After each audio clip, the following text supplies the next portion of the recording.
Hello future bankers, क्या हालचाल, कैसे हो आप सभी। बहुत बहुत स्वागत करता हूं आप सभी का एसएलवी बैंकिंग गुरु के इस ऑफिशियल यूट्यूब प्लेटफॉर्म पे।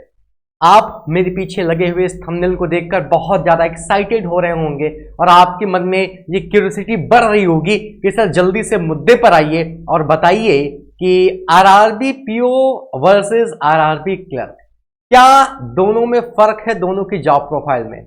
कल को जब आप आरआरबी का एग्जाम क्रैक करके क्लर्क बन के जाओगे, यानी कि ऑफिस असिस्टेंट के तौर पे आप बैंक में जाओगे, तो आपको क्या करना पड़ेगा, और अगर आप पीओ बनकर बैंक में जाओगे तो आपको क्या करना पड़ेगा। इन्हीं सारे मुद्दों पर दोस्तों आज हम और आप बात करने वाले हैं। तो चलिए फटाफट स्टार्ट करते हैं दोस्तों अपने इस वीडियो को। इस छोटे से वीडियो में बहुत सारी इंफॉर्मेशन आप सभी को मैं डिलीवर करने वाला हूं।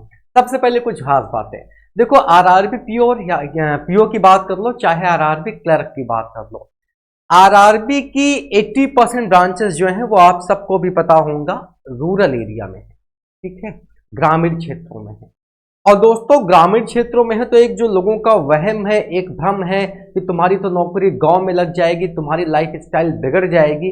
मेरे खुद के कई सारे दोस्त और पढ़ाए हुए ना जाने कितने स्टूडेंट्स ऐसे हैं जो आरआरबी में जॉब कर रहे हैं और उनकी लाइफ स्टाइल बहुत अच्छी है। क्योंकि आपकी लाइफ स्टाइल कैसी है इससे जगह मैटर नहीं करती कि आप गाँव के हो तो आपकी लाइफ स्टाइल अच्छी नहीं हो सकती। ऐसा कुछ नहीं है, आप गाँव में हो या फिर आप शहर में हो, लाइफ स्टाइल आपकी खुद के ऊपर डिपेंड करती है।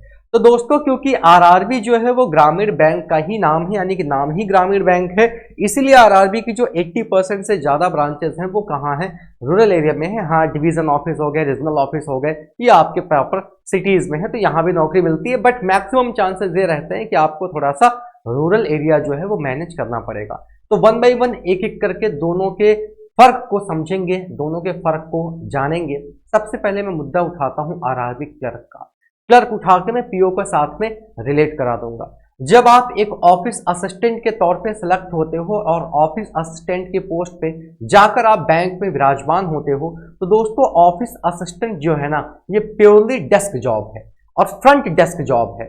आप अपनी बैंक के वो पॉइंट ऑफ कांटेक्ट पर्सन होंगे जिससे कस्टमर का सबसे पहले इंटरेक्शन होगा, यानी कि फ्रंट डेस्क पे आप बैठोगे, कस्टमर आएगा, उसकी जितनी भी समस्याएं होंगी वो सबसे पहले किससे मिलेगा, आपसे मिलेगा। तो वन बाई वन करके कुछ बातें जानते हैं। देखो ये तो आप सबको पता है कि अगर हम आरआरबी की बात करें तो आरआरबी क्लर्क और RRB PO, RRB PO probationary officer, भाई साहब इनके नाम में ही लगा हुआ है ऑफिसर।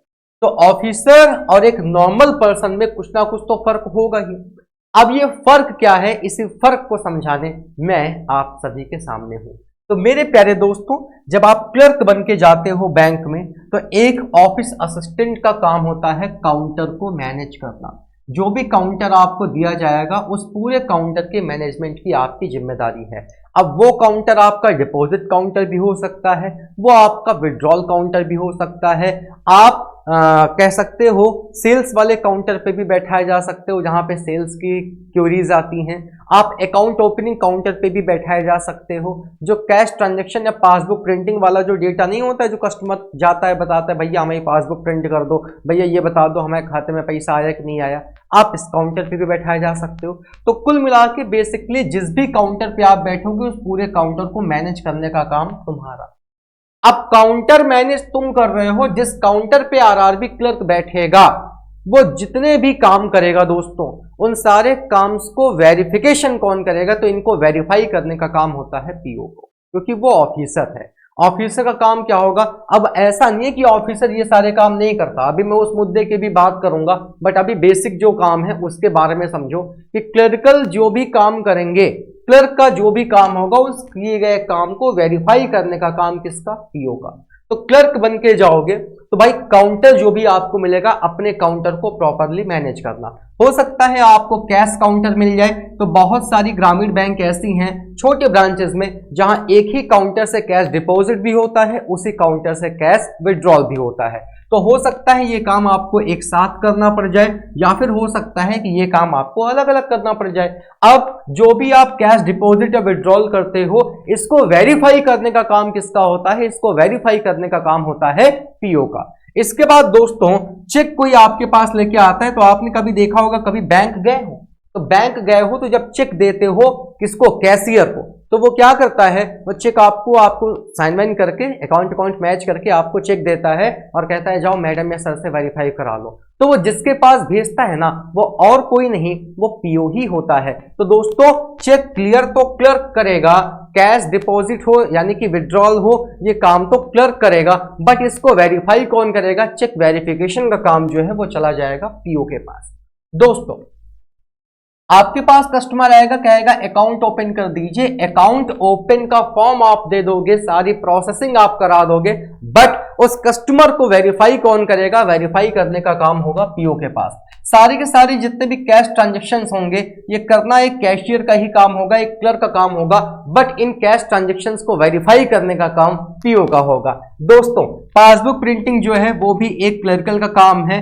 अब वो बात अलग है कि मान लो क्लर्क नहीं है, पीओ बैठा हुआ है, आप गए, आपने कहा हमारी पासबुक प्रिंट कर दीजिए, दयावान था, बोला चलो लाओ हमें प्रिंट कर देते हैं, मतलब बेसिकली ये काम जो है ये काम आपके ऑफिस असिस्टेंट यानी कि क्लर्क का है। इसके अलावा दोस्तों फंड ट्रांसफर का जितना भी काम होता है ये भी काम आपके क्लर्क का है। सर बस इतने ही काम है? जी नहीं, इतने काम नहीं है। इसके अलावा आपके जो सीनियर है, आपका जो मैनेजर है, असिस्टेंट मैनेजर है, वो भी आपको जो काम सौंपेंगे वो किसी सीट पे भी काम हो सकता है, वो किसी डॉक्यूमेंट्स पे काम हो सकता है, ये काम भी एक ऑफिस असिस्टेंट को करना पड़ेगा। तो दोस्तों एक छोटा सा फर्क आपको समझ में आया कि एक आईबीपीएस आरआरबी का क्लर्क और पीओ की जॉब प्रोफाइल में फर्क क्या है। क्लर्कल ये काम करेगा और इन सारे काम को वेरीफाई करने का काम पीओ का होता है। अब होता क्या है दोस्तों, जब एक बंदा नया नया बैंक को ज्वाइन करता है as a probationary officer PO के तौर पे, देखो पीओ का फुल फॉर्म होता है दोस्तों प्रोबेशनरी ऑफिसर, एक तरीके से एक ऐसा ऑफिसर जिसका प्रोबेशन पीरियड चल रहा हो। प्रोबेशन पीरियड का मतलब होता है जहां पे आपको चीजें सिखाई जाती है। जब आप बतौर पीओ के तौर पे ग्रामीण बैंक या फिर मैं यहां पे ये कहना चाहूंगा कि किसी भी बैंक में, पब्लिक सेक्टर बैंक हो या फिर आप ग्रामीण बैंक की बात कर लो, किसी भी बैंक में जाते हो तो इनिशियल स्टार्टिंग 1 ईयर में एक पीओ को वो सारे काम करने पड़ते हैं जो काम एक क्लर्क के हैं। सर ऐसा क्यों किया जाता है, मैं आपको बताता हूं। मैंने आईडीबीआई ज्वाइन किया था, तो जब मैंने पीओ के तौर पे ज्वाइन किया ना, तो मैंने तो खैर 5 ही 6 महीने जॉब की, उसके बाद मैंने छोड़ दिया था। मुझे कभी एक फिक्स जॉब मतलब एक फिक्स काम दिया ही नहीं जाता था। कभी आपको कैश काउंटर पे बैठा देंगे, कभी आपको क्या करेंगे, कभी आपको लोन वाला जो डिपार्टमेंट है वो थमा देंगे। लोग आ रहे हैं गांव देहात के, कहें भैया केसीसी कराना है हमारा, ये है वो है, ये लोन करना है वो लोन करना है। कभी आपको सीधे बैठा देंगे कहाँ, मार्केटिंग वालों के बीच में, ठीक कि ये एजेंट यहां भेजो, उतने खाते खुले कि नहीं खुले, इतना डिपॉजिट हुआ कि नहीं हुआ। कभी आपको बैठा देंगे पासबुक प्रिंट करो बैठ के, अकाउंट ओपन करो, अकाउंट खोलो। तो स्टार्टिंग में दोस्तों होता क्या है, स्टार्टिंग के 1 ईयर में जो एक पीओ है उससे बैंक के सारे काम कराए जाते हैं। बैंक के सारे काम का मतलब कि उसको कह सकते हो अपने जो सीनियर हैं उनका भी काम करना आना चाहिए, अपने जो जूनियर हैं उनका भी काम करना आना चाहिए। और इसकी सबसे बड़ी वजह ये होती है दोस्तों कि कई सारी ब्रांचेस ऐसी हैं जहां पे आगे चल के मैनेजर नहीं रह पाते। तो जब मैनेजर नहीं रह पाते हैं तो वहां पे ब्रांच जो है उसको लीड करता है, ब्रांच को हेड करता है असिस्टेंट मैनेजर जो कि पीओ होता है। और ये चीज आपको आरआरबी में देखने को बहुत ज्यादा मिलेगी। आरआरबी की बहुत सारी ब्रांचेस ऐसी हैं जहां आपको केवल और केवल 1 पर्सन का स्टाफ मिलेगा, केवल 1 पर्सन। सर मजाक कर रहे हो? हाँ जी, पूरी बैंक में केवल गार्ड है और एक बंदा है। ऐसी भी बैंक अपने यूपी में ही है, ऐसे ऐसे गांव में है। वही एक बंदा उस ब्रांच का मैनेजर है, वही असिस्टेंट मैनेजर है, वही क्लर्क है, सब कुछ वही है। बहुत ऐसी ब्रांचेस हैं जहां केवल 2 लोग पूरी ब्रांच को संभाल रहे हैं। तो दोस्तों ऐसी बहुत बार नौबत आती है जब एक पीओ को ही पूरी ब्रांच को संभालना पड़ता है। इसीलिए पीओ को बनाया जाता है मल्टीटास्किंग। मल्टीटास्किंग, हर एक काम करने वाला, हर तरीके के काम करने वाला, ये जो काम होता है ये पीओ को बना दिया जाता है। तो स्टार्टिंग की अगर मैं 1 साल की बात करूं ना, तो स्टार्टिंग में 1 साल में जो पीओ होता है उसको आप ये नहीं कह सकते कि वो काउंटर मैनेज नहीं कर सकता, वो कैश डिपॉजिट नहीं करेगा, वो कैश विड्रॉ नहीं करेगा, चेक नहीं क्लियर करेगा, या fund transfer, passbook printing, cash transaction, account opening. PO को भी ये सारे काम करने पड़ेंगे, क्योंकि किसी काम को जब तक आप करोगे नहीं तब तक आपको तजुर्बा नहीं होगा। तो मेरे प्यारे दोस्तों, ये बेसिकली फर्क है एक आरआरबी क्लर्क और आरआरबी पीओ की जॉब में। अब कुछ मुद्दे की बात ये है सर, अगर हम आरआरबी क्लर्क के तौर पे बैंक को ज्वाइन करके जाते हैं तो आरआरबी पीओ में यानी कि पीओ बनने में, प्रमोशन होने में तकरीबन कितना टाइम लगता है? तो दोस्तों वैसे तो डिपार्टमेंटल एग्जाम भी होते हैं, डिपार्टमेंटल एग्जाम के अलावा हर साल आरआरबी की वैकेंसीज आती हैं, स्केल 1, स्केल 2, स्केल 3 की, इनके थ्रू आप जा सकते हो। वरना ऑन एन एवरेज तकरीबन 5 सालों में जो बैंक है वो आपको प्रमोट करती है और ऑफिस असिस्टेंट से वो आपको प्रोबेशनरी ऑफिसर यानी कि पीओ बनाती है, ऑन एन एवरेज 5 साल की अगर हम बात करें। इसके अलावा कई सारे मिथ और भी हैं सर। आरआरबी की जो कह सकते हैं जॉब प्रोफाइल है वो पब्लिक सेक्टर बैंक के कंपैरिजन में थोड़ा सा कम है क्या? कहने का मतलब ये है कि अगर हम आरआरबी क्लर्क या आरआरबी पीओ बन के जा रहे हैं तो क्या हमें थोड़ा कम काम करना पड़ेगा, राहत भरी नौकरी है? तो जी हाँ दोस्तों, ये सच्चाई है कि as compare to IBPS clerk, IBPS PO और as compare to SBI clerk, SBI PO, ये बात बिल्कुल सही है कि जो एसबीआई क्लर्क है उसकी जो नौकरी है, सॉरी एसबीआई क्लर्क कह रहा हूं, आईबीपीएस का आरआरबी का जो क्लर्क है उसकी नौकरी आपके बाकी जो क्लर्क हैं जैसे एसबीआई क्लर्क या फिर आरआरबी क्लर्क, उनके कंपैरिजन में लो लेवल पे है। तो इस बात का आपको खास ख्याल रखना पड़ेगा दोस्तों कि अगर आप आरआरबी में जा रहे हो तो नो डाउट आपका यहां पे उतना काम नहीं रहने वाला जितना आपका अदर जगह रहता है। ठीक है, तो ख्याल रखिए अपना।